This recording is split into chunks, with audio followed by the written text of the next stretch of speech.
Kami bersyukur karena Tuhan melihat kami berharga. Tuhan menganggap kami biji mata. Engkau menilai kami sama seperti harga anak-Mu sendiri, Tuhan. Biarlah siang hari ini hati kami terbuka melihat isi hati Tuhan. Ketika firman dinyatakan, Roh Kudus Engkau memberi kami hikmat. Engkau menerangkan di dalam jiwa kami, Engkau berbicara secara pribadi, Engkau melawat ruangan ini, Engkau ada di tempat ini. Supaya kami mengerti apa isi hati-Mu, supaya kami mengerti apa yang benar-benar Engkau inginkan dalam hidup kami. Kami menyambut pribadi Tuhan di tempat ini, berfirmanlah bagi kami siap mendengarnya Tuhan. Dalam nama Yesus kami sambut pribadi-Mu, haleluya. Sama-sama kita katakan, amin. Silakan duduk Bapak Ibu, haleluya. Beberapa kali saya sudah melayani di tempat ini, tapi mungkin kalau ada di antara Bapak Ibu yang belum familiar, belum pernah mengenal saya, mungkin waktu itu pas tidak hadir ya. Saya kenalan sekali lagi. Nama saya Joshua Iwan Wahyudi, Bapak Ibu. Memang namanya banyak ya. Ada Joshua, ada Iwan, ada Wahyu, ada Yudi. Saya pakai semua nama orang. Bapak Ibu, kalau Anda ketemu saya lumayan sering beredar di Jakarta Barat, Bapak Ibu. Jadi bisa saja Anda papasan saya dengan saya entah di mana gitu ya. Tolong dipanggil Bapak Ibu, namanya Iwan saja. Iwan artinya inilah pria menawan, Bapak Ibu ya. Supaya cepat ingat ya. Saya datang dengan istri dan anak saya. Ini istri dan anak saya. Ya, anak saya 15 tahun Bapak Ibu ditunggu. Ya, wah, semua dokter udah ganti belasan kali, semua cara dipakai, semua program sudah ya, nggak berhasil. Tahun ke-14 Tuhan kasih mujizat, normal, alami, tanpa program apapun, istri saya hamil. Tahun ke-15 lahir anak saya. Jadi ini anak mujizat Bapak Ibu, makanya saya pelayanan kemana-mana saya ajak. Ya, dia umur 2 bulan aja, 1 hari Minggu kebaktian 3 kali Bapak Ibu ya. Anda 1 hari Minggu berapa kali kebaktian?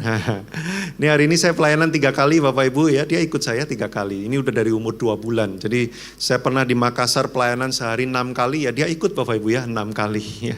Supaya dia cepat berjumpa dengan Tuhan ya, di hadirat Tuhan terus. Hari ini judul khotbah saya adalah More of God, Less of Me. Ini adalah ayat tema yang diberikan kepada saya Bapak Ibu. Lalu saya membuat judulnya adalah Tuhan lebih lagi tetapi kita harus makin berkurang-kurang. Kita lihat ayat temanya, Yohanes 3 ayat 30. Ya, bunyinya sederhana banget, tapi sungguh sangat sulit ini untuk dilakukan. Ia itu tentunya Yesus, harus makin besar, tetapi aku harus, ya kata-katanya harus makin kecil. Wah, ini sulit Bapak Ibu. Kenapa? Karena kita hidup di dunia yang mendorong kita harus makin besar kita ini. Ya. Harus makin nampak gitu kan ya. Makanya media sosial kan Bapak Ibu, kalau Anda lihat hari-hari ini ya, mentang-mentang dia cuannya banyak, emas kemarin diposting gitu kan ya. Wih, ya.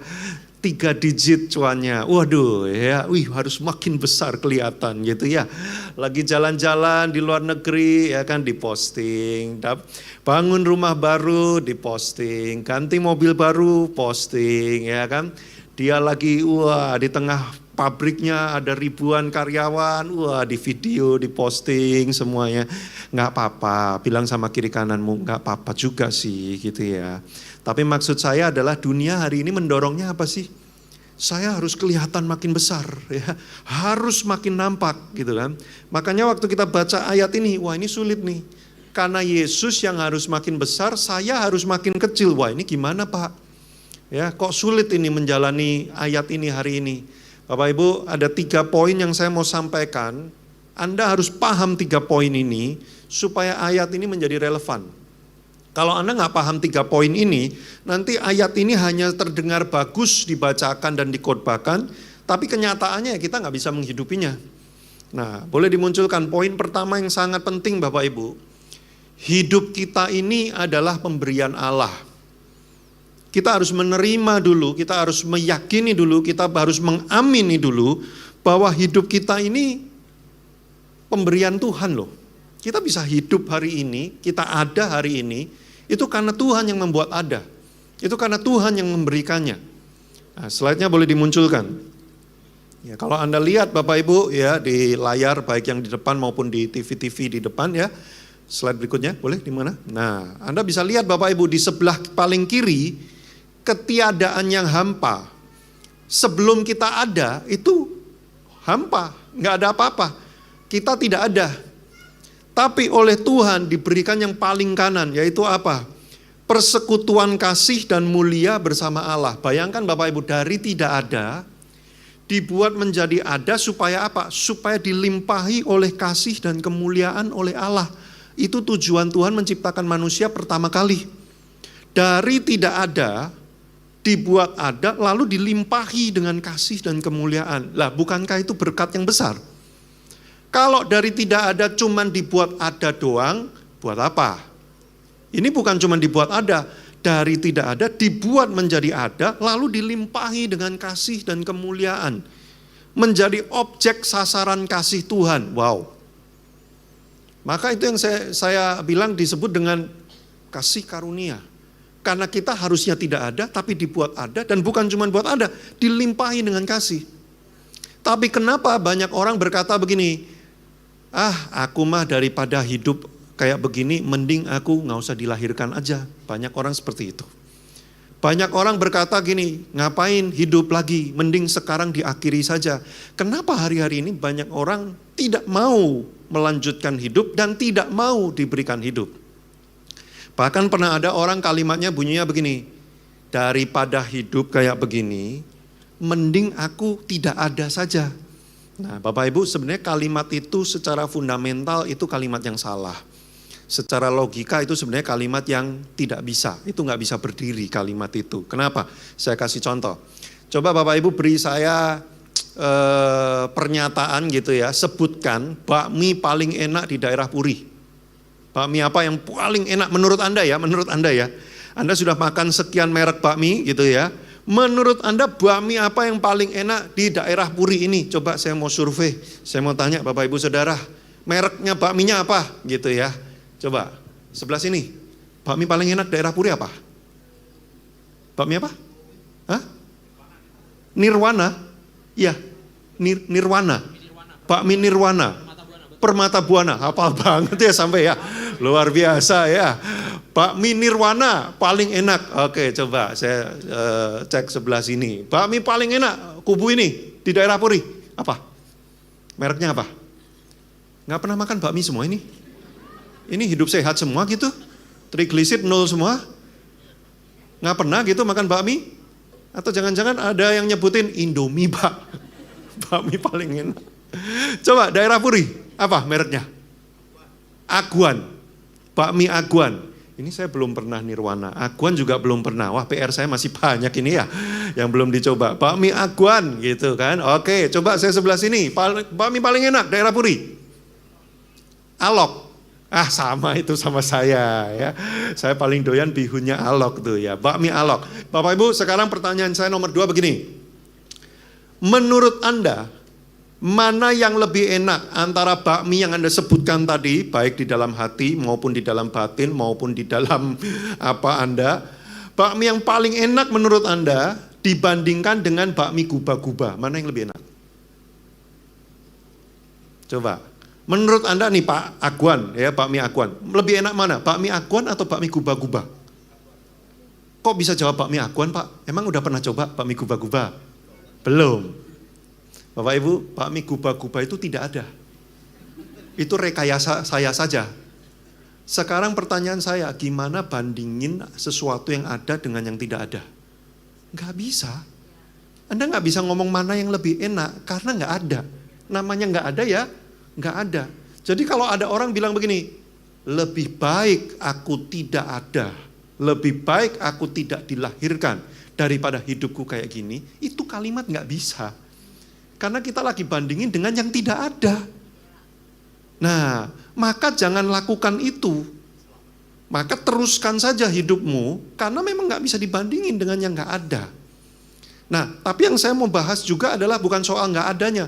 Kenapa banyak orang yang sudah hidup ini merasa dia tidak mau hidup, merasa dia menyesal diberikan hidup. Dia berkata, Tuhan kalau tahu begini, jangan dikasih hidup. Saya mending nggak ada aja, nggak bisa mending, nggak bisa dibandingin sama yang nggak ada. Tapi kenapa banyak orang tidak mau Maaf ya, tim kamera telah merepotkan. Saya akan kembali kepada habitat saya yang sesungguhnya ya. Ini cuman karena bakmi nih dari tadi ya. Boleh dimunculkan slide berikutnya. Problemnya ada di sini Bapak Ibu. Karena pada waktu Tuhan menciptakan manusia untuk dilimpahi dengan kasih, manusia memilih dosa. Maka jatuhlah kita kepada kehidupan di dunia yang sekarang yang seperti ini penuh dengan masalah, perjuangan, penderitaan, dan hal-hal yang tidak menyenangkan. Karena kita mengalami yang tidak menyenangkan di dalam hidup ini, maka kita berkata lebih baik jangan dikasih hidup Tuhan. Kenapa orang berkata seperti itu? Karena dia fokusnya hidup di dunia yang hari ini, dia tidak melihat bahwa setelah hari ini ada hidup yang dijanjikan Tuhan, yaitu penuh dengan kemurahan dan kebaikan selama-lamanya. Dia nggak bisa lihat itu, yang dia lihat hanya yang dialami hari ini. Itu masalahnya Bapak Ibu. Makanya kita orang Kristen pengharapan kita itu bukan di dunia ini loh Bapak Ibu. Pengharapan kita ada di mana? Di depan sana. Gunanya apa? Menjalani yang sekarang dengan melihat yang di depan sana supaya kita kuat dan bertahan di dunia yang sekarang. Orang Jawa punya pepatah, Anda pernah dengar nggak? Urip mung mampir ngombe. Anda pernah dengar? Tahu artinya apa? Hidup itu cuman mampir ngafe. Asik. Kalau Anda datang ke kafe, ada nggak di antara Anda yang tidur di situ, mandi di situ, kerja di situ, apa-apa di situ, punya anak di situ? Ya kecuali Anda pemilik kafenya. Kalau Anda datang nongkrong di kafe, kan sementara. Nah itu maksudnya orang Jawa. Hidup itu cuman sebentar, mampir ngopi doang. Kadang kopinya nggak enak, ya udah karena habis itu lanjut berikutnya. Hidup itu cuman mampir Bapak Ibu. Setidak enaknya dan seperti apapun yang Anda alami dalam hidup ini, engkau harus melihat di depan, Tuhan telah menyediakan kemuliaan yang besar di sana. Dilimpahi oleh kasih selama-lamanya. Itu sebabnya kalau kita paham kekristenan yang sesungguhnya, engkau akan bersyukur kenapa Tuhan memberikan hidup. Dan hidup kita memang sungguh diberikan oleh Allah. Makanya ayatnya kalau kita baca ya, tunggu jangan lewat dulu. Kisah Para Rasul 17 ayat 28, sebab di dalam Dia yaitu Tuhan kita hidup, kita bergerak, kita ada. Kejadian 2 ayat 7, ketika itulah Tuhan Allah membentuk manusia dari debu tanah dan menghembuskan nafas hidup ke dalam hidungnya, demikianlah manusia itu menjadi makhluk yang hidup. Next slide, tolong dimunculkan. Salah satu tantangan eksistensial itu apa sih? Tantangan kita sebagai manusia yang hidup dan ada nih. Tantangan terbesar kita itu apa? Menerima fakta bahwa hidup kita adalah pemberian dan miliknya Allah. Itu sulit tuh menerima realita itu. Kenapa? Banyak manusia akan berpikir gini, ini hidupku, ini milikku. Aku mau apa-apain hidupku, suka-suka. Aku mau mati sekarang, terserah aku, wong ini hidupku kok. Mereka pikir dia yang memiliki hidupnya. Padahal hidupnya itu pemberian dari Allah. Makanya banyak orang bisa hidup suka-suka. Kenapa? Oh ini tubuhku, ini hidupku. Mau aku apain, suka-suka. Ngapain kamu ngatur? Donatur yang boleh ngatur. Masalahnya donatur hidup lu Tuhan. Lu bisa hidup ya karena Tuhan memberikannya. Dia donatur, jadi dia boleh dong ngatur hidupmu. Kan gitu. Tapi banyak orang gak bisa menerima realita itu dan berpikir ini hidup saya. Ngapain? Saya mau begini suka-suka. Ini konsep yang dipakai oleh LGBT dan sekarang di Amerika sedang marak aborsi. Semua gerakan aborsi di Amerika mencoba untuk melegalkan. Sebagian state sudah legal aborsi itu. Bahkan mereka bikin buku pendidikan untuk anak-anak umur 5-8 tahun. Itu buku pendidikan tentang aborsi yang isinya mengajarkan bahwa aborsi itu sangat bagus. Bahkan harus dilakukan kalau memang dibutuhkan. Bayangin anak Anda umur 5 tahun diajari di sekolahnya aborsi itu bagus. Bapak Ibu, dasarnya apa? Oh ini tubuh saya kok. Saya mau apa-apain suka-suka saya. Ini hidup saya. Saya orientasi seksual saya mau apa suka-suka saya dong. Kalau kayak gini ngeri loh Bapak Ibu. Suatu hari saya gaplok orang. Pak Nirwana apa? Kamu kenapa gaplok-gaplok? Tangan saya suka-suka saya dong. Saya mau apain ini tangan saya. Saya nggak terima. Ayo jotosan sama saya. Kalau kamu menang ya udah, saya ikut kamu. Tapi kalau aku menang, suka-suka saya dong. Saudara lihat nggak? Orang kalau punya pemikiran bahwa hidup ini milik saya mau apain terserah. Dunia ini akan kacau lama-lama. Tapi realitanya hidup kita adalah pemberian Allah. Nah, itu harus diterima dulu satu. Next slide, boleh dimunculkan. Perbandingannya gini, kalau hidup ini pemberian Allah dan milik Allah, maka Tuhan adalah penguasanya dalam hidup kita. Karena Tuhan adalah penguasanya, maka keinginan Tuhanlah tujuan hidup kita. Kita hidup gak buat diri sendiri, buat Tuhan yang memberi hidup buat saya. Tapi kalau hidup adalah milikku, ya aku adalah penguasa hidupku. Keinginanku lah tujuanku, apa lu, gitu. Suka-suka saya. Nah, makanya poin kedua Bapak Ibu, slide kedua boleh dimunculkan. Karena hidup adalah pemberian Allah, maka hidup kita adalah untuk kehendak Allah, untuk keinginan Allah. Buat apa sih kamu hidup? Untuk memenuhi keinginan Tuhan. Tuhan pengen pakai hidup saya buat apa? Maka saya akan melakukan itu. Saya menikah adalah untuk kehendak Allah, saya punya anak adalah untuk kehendak Allah, saya bekerja adalah untuk kehendak Allah, saya mencari uang, iya untuk menghidupi diri saya, supaya saya bisa melakukan kehendak Allah. Itu yang seharusnya. Nah, tapi dunia gak ngajarin gitu, dunia akan bilang begini, kamu dibego-begoin sama pendeta, makanya udah jangan ke gereja lagi, ditipu terus kamu sama pendetanya, memang ganteng sih pendetanya, tapi kalau ngomong ngaco dia, gitu. Jangan hidup untuk Allah. Allah itu apa? Nggak kelihatan. Buat apa? Hidup buat dirimu sendiri. Kamu pengen apa? Puas-puaskan hidupmu. Hidup cuman sekali. YOLO. Ya kan? You only live once. Cuman sekali. Pengen apa? Jangan ditahan. Lakuin aja. Makanya Bapak Ibu, kalau engkau hidup untuk diri sendiri, orientasinya cuman hari ini, enggak mikir nanti setelah aku mati itu akan ada something kekekalan berikutnya, enggak mikir itu. Memang benar, kalau enggak ada itu ya puas-puasin aja sekarang, mau nanti mati habis itu. Tapi Bapak Ibu, kalau kita tahu setelah hidup ini masih ada kehidupan yang berikutnya, yang baru dimulai, hidup ini cuman sementara men. Lakukan apa yang Tuhan mau supaya setelah itu engkau bersama dengan Dia selama-lamanya. Kadang-kadang melakukan apa yang Tuhan mau, kita kehilangan beberapa hal di dunia ini. Wah, aku jadi gak bisa gini, aku jadi gak bisa gitu, karena aku pengen ikut Tuhan, aku harus lepaskan beberapa hal. Gak apa-apa, wong cuman 80-90 tahun sebentar aja kok. Anda yang hidupnya umurnya udah 40 tahun, udah separuh jalan. Anda yang sudah 50, 60, 70, dikit lagi. Pak, jangan ngomong dikit lagi gitulah Pak. Ya maksudnya kalau dibanding 30 kan dikit lagi. Tapi kalau dibanding sama yang 90, ya Anda masih lama. Gitu loh Bapak Ibu. Maksud saya apa? Sebentar aja. Tahan-tahanin aja. Yang penting itu berikutnya itu loh, kekekalan itu loh. Bapak Ibu, manusia itu sayang sekali. Kita itu jarang diajar dengan paradigma bahwa hidup itu bukan cuma di sini. Andaikan kita mengerti bahwa hidup itu bukan cuma di sini, kita nggak akan susah kok melepas beberapa hal di dunia ini. Demi nama Tuhan. Saya tahu ini bukan kehendak Allah, ini ngelanggar Allah, ini gak benar. Saya gak lakukan. Kenapa? Kamu kehilangan beberapa hal loh di dunia ini. Gak apa-apa, hidupku mau mampir ngombe. Cuman ngafe sebentar. Itu loh Bapak Ibu. Makanya berikutnya ayatnya boleh dimunculkan. Galatia 2 ayat 20 ini Paulus yang ngomong. Namun aku hidup. Tetapi bukan lagi aku sendiri yang hidup, melainkan Kristus yang hidup di dalam aku. Jadi ini udah bukan soal saya.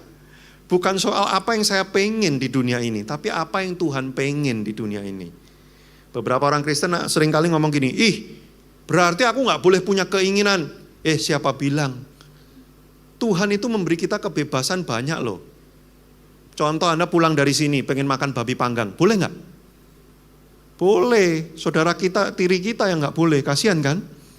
Tuh, ada banyak hal yang boleh, asalkan tidak melanggar firman Tuhan. Tapi seringkali orang Kristen maunya boleh semuanya. Suka-suka aku dong, aku pengen apa, aku diizinkan dong. Bapak Ibu tidak, yang namanya kebebasan itu bukan suka-suka loh. Ini yang pemain musik tadi ya, musiknya kan bagus banget ya Bapak Ibu ya. Luar biasa kan pemain musiknya ya. Mereka main musik di dalam sebuah aturan Bapak Ibu. Enggak suka-sukanya. Boleh berimprovisasi enggak? Boleh, tapi ada aturannya yang mengikat. Itulah yang membuat musik jadi bisa dinikmati. Kenapa? Karena ada aturan di dalamnya dan semuanya tunduk pada aturan itu. Itu kebebasan bermusik. Makanya bisa dinikmati musiknya. Coba kalau kita ngomong sama mereka, bebas. Mau main apa bebas, gak ada aturannya. Terserah, mereka masing-masing jebret. Nah, itu namanya bukan bermusik, itu namanya ambyar Bapak Ibu. Anda pernah nonton sepak bola tapi gak ada aturan? Ya, ayo mulai, prit gitu ya. Musuhnya datang 20 orang. Loh kok 20? Suka-suka. Ya. Terus mereka ngegolin ke gawang sendiri. Wah, terus mereka bilang menang. Loh kok menang wong kalian ngegolin ke gawang sendiri? Aturannya suka-suka saya. Yang menang siapa yang paling banyak ngegolin ke gawang sendiri. Nah itu bukan sepak bola, Anda nonton mah gak mau. Bapak Ibu, nangkep gak maksud saya? Justru karena Tuhan memberikan aturan di dunia ini, kalau kita ikutin aturannya Tuhan, hidup sesuai kehendak Allah, kita bisa nikmati hidup ini. Tapi kalau semua orang enggak suka, aku punya aturanku sendiri, deng, rusak itu semuanya. Bapak Ibu. Nah, satu, hidup kita itu pemberian Allah. Dua, karena pemberian Allah, hiduplah untuk kehendak Allah. Tiga, terakhir, boleh dimunculkan. Karena kita hidup untuk kehendak Allah, maka hidup kita itu untuk menyatakan Allah. Membuat Allah itu jadi nyata. Enggak ada orang yang pernah lihat Allah. Ada di antara Anda? Pernah ketemu Allah gitu? Allah lagi ngapain di sini? Ada? Enggak ada. Tapi bagaimana kita bisa tahu Tuhan itu ada, Allah itu ada? Lewat kehidupan yang dipakai oleh Tuhan.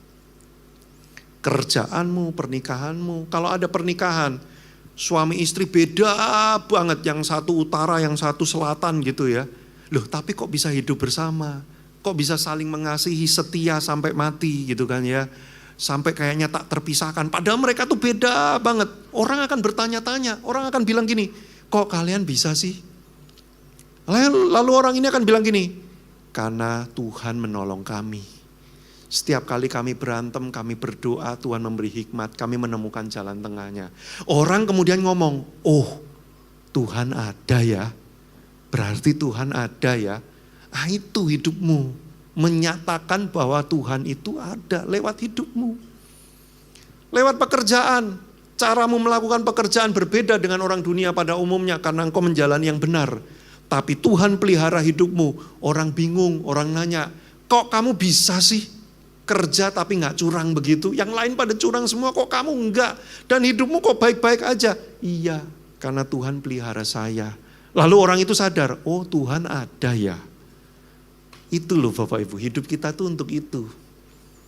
Saya punya program saat teduh 8 hari. Setiap 1 bulan sekali kami ngumpul di Zoom saat teduh 8 hari. Ini lagi berjalan. Lalu ada satu peserta di grup WhatsApp kesaksian, dia bilang gini, dia jualan LPG Bapak Ibu. Dia bilang semua toko di sekitar satu blok itu jualan yang LPG yang melon yang hijau itu loh Bapak Ibu. Nah itu katanya cuannya lebih gede gitu. Tapi dia bilang ini sebenarnya itu untuk subsidi, nggak boleh untuk orang umum tuh nggak boleh, ini sebenarnya untuk subsidi. Tapi semuanya jualan juga karena itu cuannya gede banget. Lalu dia bilang selama ikut saat teduh ini, saya didorong oleh Tuhan. Udah pengen pesen yang LPG melon itu. Tapi dia terdorong, pengen hidup bener. Dia bilang, enggak saya batalin.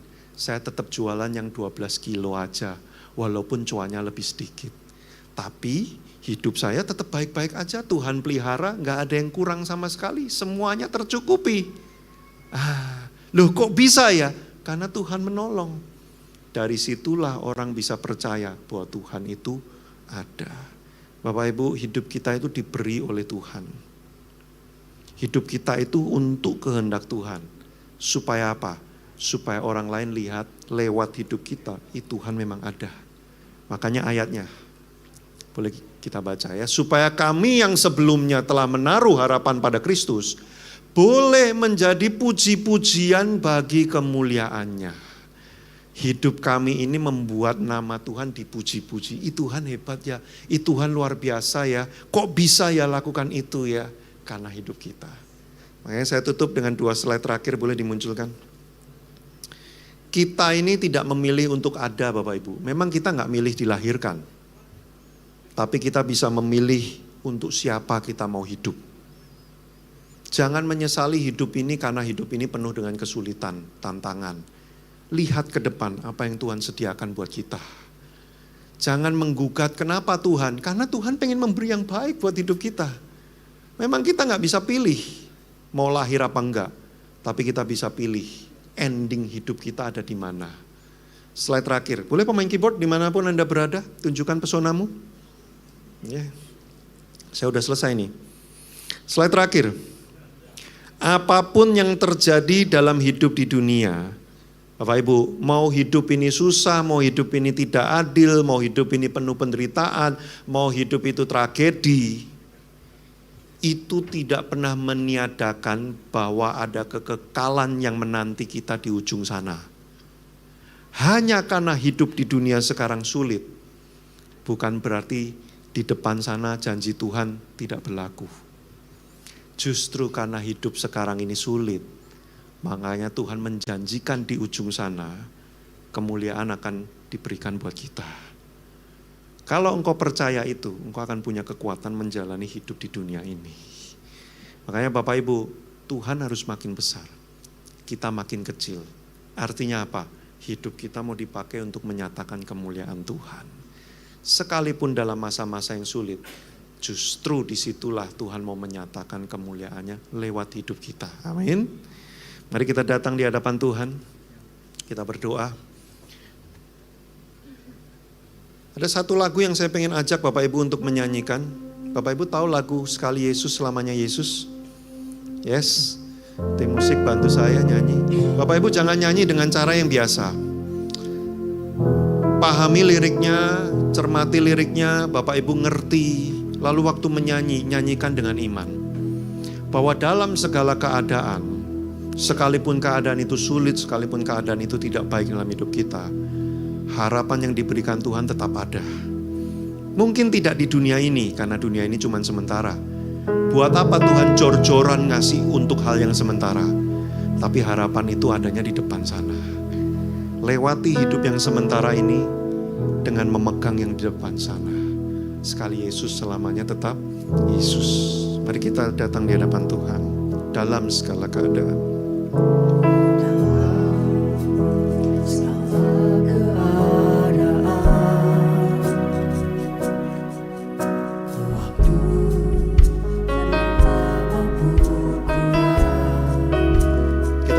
Tetap Yesus yang mempesona hatiku. Oh ya, amin. Yang didamaikan kesempatan baru di setiap musim, kehidupan.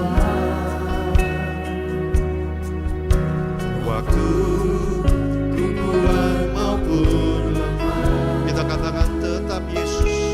Tetap Yesus yang mempesona hatiku. Oh, Dia beri hidup dan kesempatan bersama-sama sekali Yesus. Sekali Yesus, selamanya Yesus. Harapanmu tak akan hilang.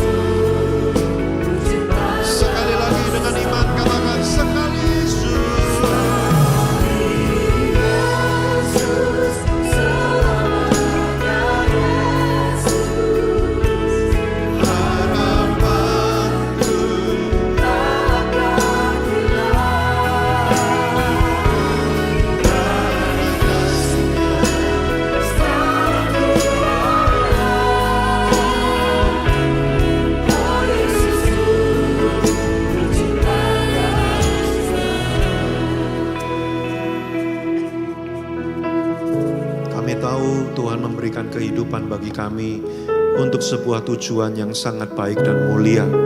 Engkau menyediakan kasih yang berlimpah-limpah di ujung sana. Bahkan Engkau sudah memberikannya supaya kami bisa menjalani kehidupan di dunia ini lewat anak-Mu Yesus Kristus. Tuhan, buat kami mengerti di sepanjang perjalanan hidup ini. Mungkin kadang-kadang kami belum bisa memahami kenapa Engkau memberi hidup bagi kami. Tapi aku berdoa supaya setiap orang yang menerima firman pada siang hari ini dituntun kepada pemahaman demi pemahaman. Roh Kudus, beri kami hikmat, buat kami mengerti lewat peristiwa, lewat kejadian, lewat pengalaman yang kami alami di sepanjang hidup kami. Buat kami mengerti bahwa Engkau membuat kami ada supaya Engkau membawa kami kepada pelukan-Mu yang penuh kasih. Tuhan, aku berdoa untuk setiap anak-anak-Mu yang sedang bergumul di tempat ini. Kalau ada di antara kami yang sedang berjuang, ada hal-hal yang kami pergumulkan, menghadapi situasi-situasi yang tidak mudah dalam hidup kami. Kami tidak akan kehilangan iman, tidak kehilangan pengharapan. Karena kami tahu hidup di dunia ini sementara. Karena itu kami akan bertahan oleh kasih karunia-Mu Tuhan. Kami akan memegang Engkau dan melihat kepada Engkau bahwa tahu suatu waktu nanti Tuhan akan membawa kami kepada kemenangan, kemuliaan yang kekal sampai selama-lamanya. Kuatkan setiap jiwa yang sedang lemah. Harapan yang pudar Tuhan nyalakan kembali dalam nama Tuhan Yesus. Engkau membangkitkan setiap iman, Engkau membangkitkan setiap pengharapan. Supaya kami pulang dari tempat ini terus berpegang kepada Tuhan. Sekali Yesus sampai selama-lamanya kami tetap memegang Engkau. Terima kasih, kami mengucap syukur di dalam nama Tuhan Yesus. Kami berdoa. Haleluya. Amin.